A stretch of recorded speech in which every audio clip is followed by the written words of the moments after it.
नमस्कार दर्शकों, इंदौर डायरी के आज के अंक में हम आपकी मुलाकात कराने जा रहे हैं इंदौर के additional deputy commissioner of police Seema Alawa से। जी सीमा जी, नमस्कार। स्टूडियो में आपका स्वागत जी है। नमस्कार। ये बताएं सीमा जी कि पुलिस में आने की प्रेरणा आपको कैसे मिली? जरा लंबा सफर हो गया, ये 25 साल हो गए हैं डिपार्टमेंट में सेवाएं हाँ। देते देते। मैं 96 पीएससी से सिलेक्ट हूँ। अच्छा। और 98 में मैंने ज्वाइन किया। मेरे फादर सेल्टेक्स ऑफिसर रहे, तो उन्होंने भी पीएससी से ही सिलेक्शन हुआ था चूंकि उनका। जी। और एक बार पीएससी देने के बाद में अगली बार कुछ परिस्थितियां बन गई कि वो हो नहीं पाया और वो दे भी नहीं पाया उसके बाद। तो उनकी जरूर शुरू से इच्छा थी कि ना वो मैं पीएससी का एग्जाम दूं।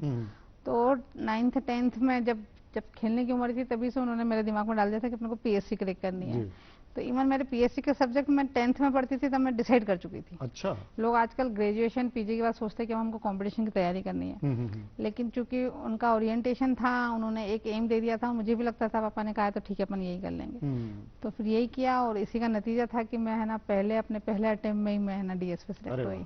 मतलब इतनी आपकी स्कूली टाइम से जो आपने तैयारी की थी वो आपकी सफलता में बिल्कुल 21 साल 2 महीने की थी, मैंने पुलिस डिपार्टमेंट ज्वाइन कर लिया था। वाह, इतने कम उम्र में आपने ज्वाइन किया।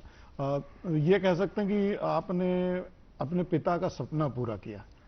हाँ, एक प्रकार से कह सकते हैं। वो बड़े खुश हुए उस दिन कि जिस दिन हमारा सिलेक्शन हुआ। अच्छा, तो उसमें जैसा कि कहते हैं कि राज्य सेवा परीक्षा में कुछ ऑप्शन होते हैं कि आपको पुलिस चाहिए या प्रशासन चाहिए, पुलिस में आने का कुछ विशेष दृष्टिकोण था? हाँ, ये मैं बोल सकती हूँ। जैसे जिस दिन इंटरव्यू होना होता था तो जैसे आपको एक फॉर्म भर के ले जाना पड़ता है। उसमें आपको पहले डिप्टी कलेक्टर डीएसपी, तो एज यूजुअल जो हमेशा चलता था वैसे ही है ना पापा ने भर दिया था। हमने भी कहा ठीक है डिप्टी कलेक्टर डीएसपी। मतलब पहली बार में हम इंटरव्यू दे रहे थे, हमें ज्यादा समझता नहीं था, जो हमारे पापा ने भर दिया वो फाइनल था। लेकिन पापा के एक दोस्त थे जोशी अंकल और ये पराया अंकल, ये 2-3 दोस्त हमेशा रोज पास में रहते थे, आते थे। तो बातचीत थी उनसे, तो उन्होंने कहा कल इंटरव्यू है, तो थोड़ा सा वो भी एक्साइटेड थे कि ना बिटिया का इंटरव्यू है। तो जोशी अंकल ने कहा कि बेटा तेरा क्या मन होता है? मैंने कहा अंकल मुझे लगता तो है कि पुलिस में जाना चाहिए।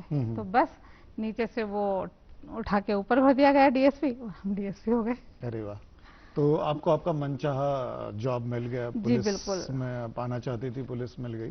पुलिस मिल गई। और दूसरा क्या है ना, हमने इसके अलावा कुछ देखा ही नहीं है। मतलब 21 साल की उम्र में जब हमने आंखें पुलिस डिपार्टमेंट में खोली ना, तो हमको पुलिस के काम के अलावा कोई दूसरी फील्ड का काम ना तो बहुत कभी समझ में आया, ना कभी इच्छा शक्ति हुई। जो है सब पुलिस ही है। मतलब आपको अच्छा लगने लगा पुलिस, जैसा आपका सपना था कि पुलिस में जाऊं। वैसे कहते हैं कि पुलिस का जॉब जो है बहुत चैलेंजिंग रहता है, फील्ड का काफी सारा जॉब है। तो आपकी पोस्टिंग शुरुआती दौर में कहाँ रही और कैसा सफर रहा वो? हमारी ट्रेनिंग जैसे होती है सागर में, जेएनपी सागर में हमारी ट्रेनिंग हुई साल भर की। उसके बाद पहला प्रोबेशनर मेरा जिला था शाहजहाँपुर। तो शाहजहाँपुर चूंकि कम्युनल डिस्ट्रिक्ट था, सिटी और देहात दोनों जगह की वहाँ पोस्टिंग रही मेरे पास। और साल भर वहाँ रहे।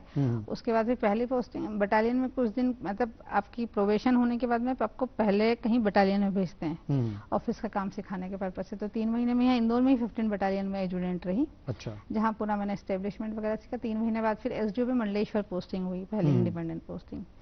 वहाँ 1.5-2 साल रही। और मंडलेश्वर के बाद फिर जो हमारा जो सीक्वेंस था उसके बाद पोस्टिंग का चालू हुआ। तो शहडोल में रही मैं, बरेली पोस्टिंग हुई, बरेली रही, बरेली मध्य प्रदेश में? रायसेन, बाड़ी बरेली। अच्छा, बाड़ी। 2 बरेली है, यूपी वाला बरेली। जी जी जी। और दूसरा अपना रायसेन में बाड़ी बरेली है जी। तो बड़ा सब डिवीजन है। बरेली भी रायसेन जिले का कम्युनल है ना सब डिवीजन है, वो थोड़ा सा संवेदनशील। हाँ बिल्कुल संवेदनशील, लेकिन बड़ा सब डिवीजन माना जाता है। और अच्छा, और वो इस मायने में भी याद है मुझे क्योंकि बरेली मेरी पोस्टिंग हुई थी मेरी शादी के बाद, मतलब मेरी शादी वहीं हुई थी, मेरा बेटा भी मुझे वहीं हुआ। अच्छा। तो इसलिए भी बरेली मेरे लिए हमेशा मेमोरी में रहा। बरेली यादगार रहा आपके लिए? हाँ बरेली। जैसा आपने बताया कि आपकी शादी भी हुई, बच्चे भी हैं, तो ये जो पुलिस का चैलेंजिंग जॉब है और उसके साथ परिवार देखना, बच्चे देखना और फिर फील्ड में भी जाना, कभी कभी कोई संवेदनशील क्षेत्रों में जैसे मान लीजिए आपकी पोस्टिंग है, तो बहुत संघर्ष का समय होता होगा। संघर्ष का समय तो होता है। जैसे आपकी जब आप सिंगल रहते हो तब आपके चैलेंजेस दूसरे होते हैं। जब आप शादी हो जाती है, बच्चे हो जाते हैं, तो फिर बच्चों के साथ आपका, चूंकि पुलिस का जाम मैं बोल रही हूँ 24 आवर्स का है ना, लेकिन पूरे 30 दिन हमारे 24 आवर्स हमारे ना बिजी नहीं होते। कुछ टाइम हमारे पास फ्री भी रहता है। तो मतलब ऐसे चैलेंजेस हमेशा नहीं आते, लेकिन जब भी आते हैं तो हम, चूंकि ट्रेनिंग ही हमारी ऐसी होती है, तो हम मेंटली प्रिपेयर होते हैं। अब हम जैसे हो जाते हैं, हमारे इवन बच्चे और हमारे जो फैमिली होती है वो भी हमारे काम को बहुत अच्छे से समझते हैं और उन्हीं के सपोर्ट से हम कर पाते हैं। जैसे गश्त में जाना होता है रात को, तो रात को 12 बजे गश्त में जाएंगे, सुबह 5:30-6 बजे तक आएंगे। फैमिली को पता होता है तो पहले ही बोल देते हैं बाहर से दरवाजे ताला लगा के चले जाना लगाना भी आपको है और खोलना भी आपको है। तो ये सब चीजें धीरे धीरे मैनेज हो जाती है। इवन मैं बताऊं, इससे पहले मेरा पोस्टिंग था खंडवा में। वो थोड़ा सा बहुत सेंसिटिव डिस्ट्रिक्ट है कम्युनल के हिसाब से। तो रात को अगर आपको 11 साढ़े 11 बजे आपके 2-3 फोन बजे हैं, कुछ ज्यादा फोन की घंटियां आई ना, तो हमारे बच्चे समझ जाते थे कि कोई कम्युनल टेंशन, मामा हो गई, मामा पत्थर चल गए। तो मैं बोलती थी हाँ चल गए, मैं अभी आती हूँ आधे घंटे में। तो क्या होता है, हमारी जो फैमिली होती है, परिवार होता है, वो हमारा गश्त का रूटीन, हमारे इन्वेस्टिगेशन, फिर आउट ऑफ डिस्ट्रिक्ट कभी कभी जाना पड़ता है, तो इन सब चीजों को समझते हैं तो वो हो जाता है, कोई ऐसी बहुत दिक्कत नहीं। मतलब ये कुल मिला के कहा जाए कि परिवार भी एडजस्ट कर लेता है कि पुलिस के रूटीन को, पुलिस की कार्य प्रणाली को, और परिवार का साथ बहुत महत्वपूर्ण होता है, तभी हम पूरी तरह से अपने कार्य के प्रति अपना समर्पण दे पाते हैं। बिल्कुल बिल्कुल बिल्कुल। ये जो आपका सफर रहा पुलिस सेवा में यहाँ तक पहुँचने का, कई बार ऐसा भी रहा होगा कि कुछ बहुत चैलेंजिंग से अवसर आए होंगे कि आपको लगा होगा कि इससे किस तरह निपटा जाए। ऐसे कोई लम्हे रहे हैं जो आपको लगता है कि बिल्कुल है ना, कुछ चीजें ऐसी है जो कभी दिमाग से है ना भूलती नहीं है कुछ, क्योंकि पुलिस सिर्फ लॉ एंड ऑर्डर के अलावा बहुत सारी ऐसी क्राइसिस भी होती है जिसमें पुलिस की जरूरत होती है। जैसे मैं आपको बरेली का बताऊं, बरेली में एक आगजनी की घटना हुई थी। नर्मदा नदी के किनारे ही गांव था, वहां आग लग गई। आग लगी थी, मतलब ऐसी आग लगी थी कि जानवर खुल नहीं पाए थे अपने रस्सियों से। और वो जल गए थे।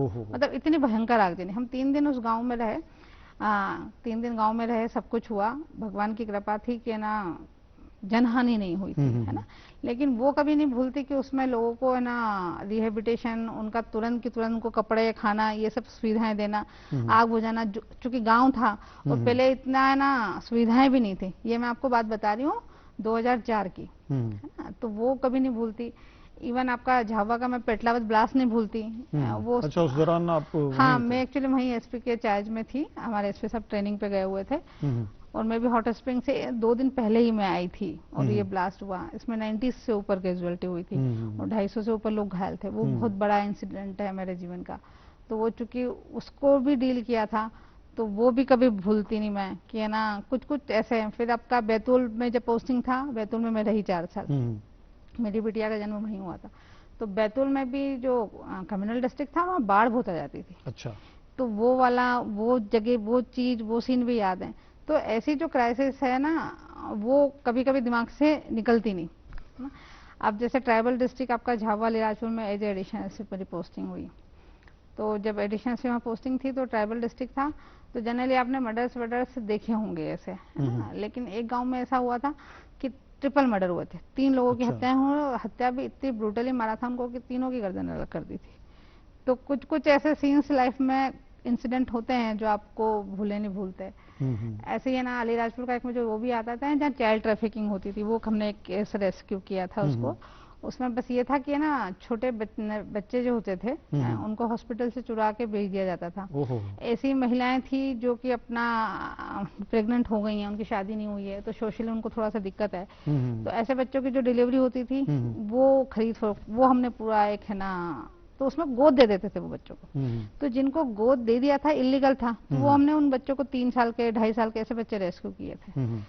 तो एक ट्रैफिकिंग का केस था, 29-30 लोग हमने उसमें अरेस्ट किए, 16-17 बच्चे हमने रेस्क्यू किए थे। और हमारे हिसाब से बहुत बड़ा काम था और हमको लगा, मतलब खुद को सेटिस्फेक्शन है कि हमने इतने बड़े ट्रैफिकिंग केस को है ना क्लियर किया। लेकिन उसमें हम विलेन की भूमिका में आ गए थे, इसलिए क्योंकि जिन बच्चों से हम माँ बाप से हमने बच्चे लिए थे ना, तो समाज की सहानुभूति हो गई थी कि ये तो यशोदा माल के बोले इन बच्चों को पाल रही थी, वरना ये गाँव में पड़े रहते। लेकिन वो खरीद के ला चुके थे। हाँ, वो उन्होंने खरीदा था। हाँ। तो बेसिकली था वो क्राइम। लेकिन इसको हमको सोसाइटी को समझाने में हमको टाइम लगा। जिन केसेस में हमको लग रहा था कि यार हम हीरो की भूमिका में है, हमने बहुत अच्छा काम किया है ना, उस केसेस में हमारे ना पुलिस प्रशासन मुर्दाबाद के नारे हमारे ऑफिस के सामने लग रहे थे।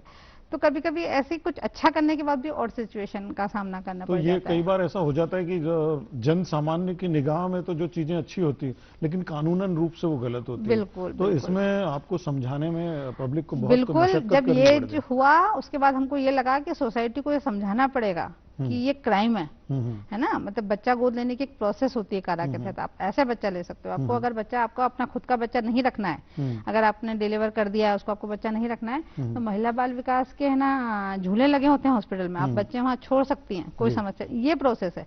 मतलब ये नहीं होगा कि आप अपने बच्चे को डिलीवर करके 20,000 रुपए में भेज दो, कोई उसको कहीं और भेज दे, ये नहीं चलेगा। तो इसके लिए फिर हमने एनजीओ, यहाँ की आपकी चाइल्ड लाइन है, और ऐसे करके सारे समाज के लोग बुलाए, नेता बुलाए, सारे मीडिया बुलाए, ऐसे करके हमने कलेक्ट्रेट में वर्कशॉप करनी पड़ी थी हमको। और उसमें हमने पूरी सोसाइटी को इनवाइट किया था कि इस मैटर पे जिसको भी बात करना वो आए। हमने एक्सपर्ट बुलाए, हमको पता था कि हमारी बात नहीं मानेंगे, तो हमने इंदौर के कुछ अच्छे लॉयर्स बुलाए, ठीक है, हमने कुछ जुडिशरी से लोगों को लिया, और फिर हमने इस चीज को क्लियर किया। मतलब इवन आपका CWC के जो मेंबर्स हमने भोपाल से आए थे कि ये बताएंगे तब मानेंगे, तो उसके बाद हम थोड़ा सा उस चीज को न्यूट्रल कर पाए थे। मतलब देखिए दर्शकों, एक तो बच्चा अगर किसी को गोद लेना है तो कानूनी प्रक्रिया अपना कर लेंगे तो आपके लिए भी फायदेमंद होगा और बच्चे के लिए भी फायदेमंद होगा। तो इस तरह आपस में बच्चों का आदान प्रदान ना करें, खरीद फरोख्त ना करें। अगर आप लेना चाहते हैं तो विधिवत रूप से कानूनी प्रक्रिया का पालन करते हुए उसको अपना सकते हैं। और ये अच्छी बात बता दी है आपने। और ये जो आपने काम किया, पुलिस ने किया, ये पुलिस की सोशल रिस्पॉन्सिबिलिटी के तहत एक बहुत अच्छी मुहिम रही। हाँ, क्या होता है, कुछ क्राइम तो ऐसे होते हैं कि जो होते हैं उसके बाद पुलिस पहुंचती है, ठीक है। ये वाला काम ऐसा था कि इसमें जो अपना पीड़ित था, जो महिला बोलूं जिसने बच्चा डिलीवर किया, उसका भी इन्वॉल्वमेंट, जो बच्चा खरीद रहा है उसका भी इन्वॉल्वमेंट, जो मीडिया है, जो बीच में मीडिएशन जो बंदे है ना जो डिलीवर करा रहे हैं, उनका भी इन्वॉल्वमेंट। कोई हितबद्ध कुछ नहीं था, है ना। जहां आरोपी और पीड़ित दोनों जब एक साइड में चले जाते हैं तो वहां फिर हमारा काम बढ़ जाता है। तो इस केस में हमारे साथ ऐसे ही हुआ कि जब हमारे पास ये सूचना आई, फिर हमने इस केस को थोड़ा सा डेवलप किया, फिर हमने खुद ने बच्चा इसमें खरीदा। जब हमने खरीदा तब हमारा पूरा गैंग को हम पकड़ पाए और फिर हमने इसमें काम किया। तो थोड़ी सी दिक्कतें तो हैं, लेकिन है ना जीवन में कुछ काम ऐसे होते हैं जो आपको सेटिस्फेक्शन देते हैं कि नहीं ये सही किया। एटलीस्ट बहुत बड़ा ऑर्गेनाइज क्राइम था हमारा अलीराजपुर डिस्ट्रिक्ट का, जो हम खत्म करके आए हैं। ये सामाजिक जवाबदेही वाले बिल्कुल, जो बहुत काम आपने किए, जैसे कि चर्चा में आप बता भी रही थी। एक वो डायन प्रथा का भी जो आप चर्चा कर रही थी। बिल्कुल, डायन प्रथा का ये है कि वहाँ आपका अलीराजपुर डिस्ट्रिक्ट में चलता है। जैसे क्या होता है कि वहाँ किसी भी महिला के साथ में या कुछ गांव में कुछ ऐसा हो रहा है जो अप्रत्याशित है, जैसे किसी की फसल नहीं लगी, किसी का बच्चा बीमार हो, किसी की डेथ हो गई किसी के यहाँ घर में, तो वो उनके कारणों पे नहीं जाते, है ना। कोई अगर ऐसा हो गया जो सडनली हो गया तो सोचते हैं कि हमारे गांव में किसी ने टोटका कर दिया है। फिर वो एक है ना राणापुर के पास एक बड़वा है, नाम तो मैं भूल गई उनका, मुझे याद नहीं, उनके पास जाते हैं पूरे गांव वाले इकट्ठे होकर। फिर वो वहाँ पता नहीं क्या करते हैं, वहाँ देख के बता देता है कि आपके गांव में फलाना पेड़ के नीचे कोई है ना झोपड़ी बनी हो, उसमें एक महिला रहती है, वो ऐसे ऐसे दिखती है, तो उसने टोटका किया होगा। बस अब सब लोग मान लेते हैं कि वो जो महिला है, उस जो बताता है उस हिसाब से महिला आइडेंटिफाई कर दी जाती है, उसको डायन घोषित कर दिया जाता है। अब जो ये इस टाइप के अपराध हम देख रहे थे, हो भी रहे थे, अब हमारे पास सिर्फ इतना था कि हम 323, 294 एक मिसलेनियस अपराध होता है, सिर्फ रजिस्टर्ड कर सकते थे। गांव वालों को हम समझा सकते थे, है ना। लेकिन ये चीज ऐसी थी कि एक बार में किसी को समझ नहीं आ सकती थी, थोड़ा सा लैंग्वेज का भी इशू था। फिर हमने उसमें ये किया कि हमने 10-15 ऐसे केसेस निकाले जिसमें जो पीड़ित थी उनको डायन या किसी बात को लेके समझा सकें। इसमें आपको मैं एक आपको किस्सा ये भी सुनाऊं कि क्या हुआ था। एक बार हमारे शाम के टाइम में मैं बैडमिंटन खेलती हूँ, तो वहाँ हमारे खेल ही रही थी और हमारे टीआई का फोन आया। बोले मैडम एक अजीब सी रिपोर्ट आई है, समझ नहीं आया तो इसलिए आपको फोन लगा दी। मैंने कहा क्या हुआ? बोले मैडम ये बॉक्स में ना एक टुकड़ा लेके आए हैं मांस का। अच्छा। और बोले मैडम इसको है ना, हमारा ये घर में ये आदमी था, इसको कुछ न कुछ टोटका कर दिया, तो इसको जला नहीं और इसको बोले क्या बकरा बना दिया है। बोले तो अच्छा। हाँ, तो बोले वो लेके आए। मैंने कहा खोल के देख उसमें क्या है। तो वो खोला उसने, दिनेश सोलंकी थे हमारे टीआई। मैंने कहा कैसा लग रहा है? बोले मैडम मेरे को भी ऐसा दिख रहा है। तो मैंने कहा हद हो गई, मैंने कहा। तो फिर मैंने क्या बोल रही है, तो बोले मैडम ये तो आया रिपोर्ट करना है। तो मैंने कोई दिक्कत नहीं, आवेदन ले ले। मेरा भी दिमाग काम नहीं किया कि हम इसको ना तो मर्ग में रजिस्टर कर सकते थे, ना किसी अपराध में जा सकते थे, ना किसी अदम चेक वाले में कहीं डाल सकते थे। मैंने कहा आवेदन ले ले, उनको रवाना कर दे, बोलना कल हम आएंगे आपके गाँव में। मैंने कहा, बोले हम फिर डिसाइड करेंगे। तो बोले मैडम पक्का? मैंने कहा हाँ तुम तो रवाना कर वैसे बोल के, कल आ जाएंगे गाँव में। अब मेरे को भी समझ में नहीं आया था क्या करूंगी। हमारे एसपी सर थे विपुल श्रीवास्तव, मैंने सर को बताया। बोले मैडम बहुत अजीब सा, बोले क्या करेंगे? तो मैंने कहा सर अपन चलते गाँव में, बात तो कर क्या है, देखे तो सही क्या है। फिर वो बोले, फिर दिमाग में आया कभी बाई चांस ऐसा नहीं हो कि सही में जानवर का टुकड़ा हुआ, हमारे टीआई को तो दिख ही रहा था वो। फिर हमारे डॉक्टर से बात करी तो उन्होंने कहा कि बोले मैडम कोई भी इंसान का शरीर है या जानवर का शरीर, अपन पीएम करके क्लियर कर सकते हैं। पर मैंने कहा इस केस में तो हमने कुछ रजिस्टर्ड ही नहीं किया, हम पीएम भी कैसे करोगे, तो आप अनऑफिशियली कर सकते हैं ये। तो बोले मैडम अवेयरनेस के हिसाब से चल लेंगे, तो 2 मिनट देख के बता देंगे। तो हमने कहा ठीक है। फिर हमने कहा जानवर का है ये कौन बताएगा? वेटनरी डॉक्टर बताएगा। तो हम वेटनरी डॉक्टर अपने नॉर्मल डॉक्टर को, फिर चूंकि वहाँ लैंग्वेज का थोड़ा सा इशू था तो फिर हमने वो एक मीडिएटर ढूंढा जो हमारी बात को, डॉक्टर की बात को उनकी भाषा में समझा सके, है ना, ऐसा ढूंढा। फिर थोड़ा सा ये लगा भी से कि एकदम से क्यों मान लिया। फिर उनके घर परिवार से बात करी तो उन्होंने ये कहा था कि बोले मैडम उसको स्लाइन चढ़ाई थी तो ग्लूकोज अंदर नहीं जा रहा था। अच्छा। हाँ, तो बोले जब जिंदा था बोले तभी नहीं जा रहा था हॉस्पिटल में, तो बोले किसी ने कुछ कर दिया उसको। फिर डॉक्टर से पूछा तो बोले मैडम आदमी जब मरने वाला होता है तो 2-4 घंटे पहले बॉडी काम करना बंद कर देती है। जी। तो उसका वो रिएक्शन होता है। तो मैंने कहा या बोलोगे सबके सामने? बोले हाँ बिल्कुल बोल देंगे, साइंटिफिक चीज है। फिर हम ये सब हमने पूरे गाँव में गए, सबको इकट्ठा किया, फिर सबको ये सब चीजें समझाई। उसमें तब जो मैंने बांस का टुकड़ा लेके गए थे हम उसको ऑपरेट कराया हमने सामने, सबको बताया कि ये इंसान ही है। क्योंकि क्या होता है लकड़ियां गिली थी तो कुछ पीस जल नहीं पाया, है ना। फिर अल्टीमेट उसको जला के भी दिखाया, सब चीज हो गई। लेकिन हम कोशिश पूरी करी हमने, लेकिन मुझे बिल्कुल इस चीज पे यकीन नहीं था कि हमारी बात से वो लोग कन्विंस हुए। अच्छा। हाँ, कि अब चूंकि अधिकारी हैं, सब लोग हैं, तो सुन लिया, कोई बात नहीं, हो गया, एप्लीकेशन का तो डिस्पोज ऑफ हो गया। लेकिन एक दिमाग में रह गई कि हम उनको समझा नहीं पाए, ये सब पूरी तरह से कन्विंस नहीं कर पाए। उसके बाद फिर सर को बोला तो सर ने कहा मैडम है ना अपन इस पेपर डॉक्यूमेंट्री बनाते हैं। फिर अल्टीमेट सर ने सपोर्ट किया। उसके बाद हमने 2-3 कलाकार है ना ढूंढे और अल्टीमेट जितने केसेस थे उन केसेस को कंपाइल करते हुए हमने एक डॉक्यूमेंट्री बनाई। और डॉक्यूमेंट्री हमने उन्हीं की लैंग्वेज में बनाई। हमने अपने पुलिस का उसमें कोई रोल ही नहीं रखा। जैसे उनके जो नेता थे, जो विधायक थे, जो एमएलए थे, जो उनके सामाजिक नेता थे, हमने उन्हीं की भाषा में उनसे ना अपील करवाई। तो एक कोशिश की उस डॉक्यूमेंट्री के माध्यम से कि थोड़ा सा लोगों के दिमाग में बात कर पाए। तो बस एक वो छोटा सा प्रयास था। तो ये जो है कि पुलिस कानून व्यवस्था ही नहीं बनाती बल्कि आपका मार्गदर्शन भी करती है, आपको जानकारी भी देती है, अवेयरनेस भी फैलाती है, जैसा कि मैडम ने बताया है अभी। और निश्चित ही ये बहुत तो सराहनीय प्रयास है पुलिस का। और आप बता रही थी कि कोई मानव तस्करी वाला भी मामला कुछ, ये मानव तस्करी वाला जो छोटे बच्चों वाला था ना, चाइल्ड ट्रैफिकिंग, ये एक्चुअली ट्रैफिकिंग के अब तक जितने भी हमने किए थे जनरली ये हुआ कि लड़कियां प्रोस्टिट्यूशन के लिए गई, वहां ना उनके साथ काम करने लगी, पुलिस ने रेस्क्यू किया उनको, जैसे देवास में किया, बैतूल में चलता था, है ना। तो ये नौकरी के लिए या काम घरेलू काम के लिए भी बच्चों को ले जाते हैं और यूज कर लेते थे। इवन मैं आपको बताऊं हमारे है ना उज्जैन में एक ट्रैफिकिंग का केस हमने पकड़ा था। वो बहुत बड़े किसी है ना पॉलिटिकल पार्टी से रिलेटेड थे और वो कहीं मिजोरम से अपनी एक बच्चे को लेके आए थे। अच्छा। उसके पेरेंट्स को ये बोल के लेके आए थे कि हम आपके बच्चे को पढ़ा लिखा देंगे, क्योंकि बहुत गरीब थे, उन्होंने अपना भेज दिया और यहाँ आके उस बच्चे से काम करा रहे थे अपने घर में और उसको खाना और पीछे वॉशरूम वाले एरिया में बस वो सोती थी। तो जो पीछे वाले उनके पड़ोसी थे उनकी जाली लगी थी, उनको दिखता था, तो उन्होंने फिर पुलिस को इन्फॉर्म किया कि एक बच्ची इनके घर में ऐसे ऐसे कर रही है।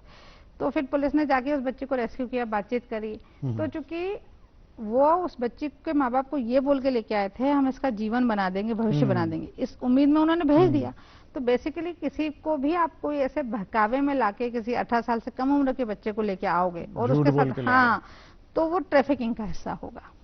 अच्छा, तो ये जो बात हुई मानव तस्करी की, इंदौर में भी आपने जैसे चर्चा में बता रही थी कि युवा लड़कियों स्टूडेंट्स को अवेयर करने के लिए कोई मुहिम चलाई हुई है। हाँ, अभी ये है ना हमारा भोपाल पुलिस मुख्यालय के निर्देश से एक सृजन करके हमारे कार्यक्रम चला है जो कि अभी 2 महीने हुए हैं। उसमें हमने 12 साल से 16 साल की बच्चियां, 18 साल की बच्चियां जो कि सिर्फ ये बस्तियों में, अभी हम बाणगंगा की हमने बस्तियों में हमने ट्राई किया इसको। उसमें ऐसी बच्चियां जिनके पेरेंट्स नहीं है, ठीक है। जो इनके पेरेंट्स ऐसे हैं कि जो दोनों काम करने जाते हैं, तो जो 363 होता है लड़कियों को भगा के ले जाते हैं, अब उसमें से मैं आपको डेटा बताती हूँ। डेटा में 10 में से 2 बच्चियां 100% ट्रैफिकिंग का शिकार होती है ना। और चूंकि बहुत कैजुअल ले लेते हैं कि बच्चा वो बच्ची किसी और लड़के के साथ चली गई होगी, किसी के प्रेम में पड़ गई होगी, ये सब सोच के ना टल जाता है। लेकिन हम मानते ही नहीं है कि क्योंकि जो ट्रैफिकिंग है वो विश्व की 3rd नंबर की लार्जेस्ट बिजनेस है। अच्छा। ट्रैफिकिंग का, जो हमको पता नहीं है ना, इसलिए क्योंकि हमारे आसपास हमको दिखाई नहीं देता। लेकिन है, आपकी पोर्न मूवी जितनी भी बनती है सब में बच्चियां यूज होती हैं, बॉम्बे में मंडियां लगती हैं। अब हमको चूंकि पता नहीं है इसलिए हम सोचें कि ऐसा होता नहीं है, तो ये नहीं है। और आप देखोगे कि जो जितना ट्राइबल डिस्ट्रिक्ट्स हैं और जो ऐसे एरिया हैं, जैसे आपका ट्रैफिकिंग में बोलते हैं पुश और पुल फैक्टर होता है। पुश फैक्टर होता है जो आपको ट्रैफिकिंग की तरफ आपको धकाते हैं, है ना, उसमें गरीबी एक बहुत प्रमुख कारण है, अशिक्षा बहुत प्रमुख कारण है। जैसे जो बच्चे हैं जिनके पेरेंट्स दोनों जगह काम कर रहे हैं, किसी भी तरीके से अगर उनको घर में हरासमेंट है, अगर उनको अच्छे से खाने को नहीं मिल रहा, और अगर किसी ने उनको थोड़ा सा लालच भी दे दिया कि तुमको आज बॉम्बे में अच्छी जॉब लग जाएगी, तुमको हीरोइन बना देंगे, है ना, कहीं काम मिल जाएगा, ये बोल के ले जाते हैं और बच्चों का फिर वहां शोषण हो जाता है।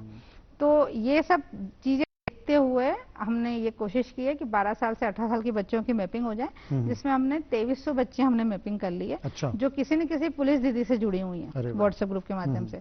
तो उनको लाइफ में उनको क्या चल रहा है, तो हमको ये मालूम पड़ रहा है उससे। दूसरा, वो अगर किसी चीज से भी किसी से हर्ट है, कोई परेशान कर रहा है उनको, चाहे उनका रिलेटिव भी परेशान है, क्योंकि अभी IIM से हमने रिसर्च कराया था, उसमें ये डेटा सामने आया है कि जितनी बच्चियां प्रताड़ित हुई या भाग के गई हैं, उसमें से 99% उनके रिलेटिव ही थे, जो जान पहचान वाले थे, जिनके साथ वो भाग के गई।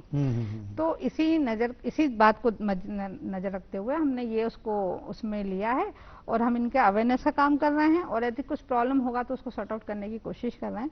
अभी तो चूंकि हमने स्टार्टिंग लेवल है, तो हमारा अभी 2300 बच्चियां हैं। महिला बाल विकास ने भी इसमें मदद किया है, और अभी मैपिंग का काम चालू है। 2 फंक्शंस हमारे हो चुके हैं। अगली बार कुछ हुआ तो फिर हम आपको जरूर बुलाएंगे उसमें। ये बहुत अच्छा प्रयास कर रहे हैं आप, और पुलिस की भूमिका इतनी महत्वपूर्ण हो गई है कि जीवन के हर हिस्से में पुलिस की कहीं ना कहीं सहभागिता की जरूरत होती है, और इंदौर पुलिस इसमें सराहनीय काम कर रही है। हम आपसे बहुत सारी बातें करना चाहते हैं, इस अंक का चूंकि समय सीमित है। अगले अंक में आपसे फिर मुलाकात होगी। इस अंक को हम यहीं विराम देते हैं। तब तक के लिए नमस्कार। जी नमस्कार।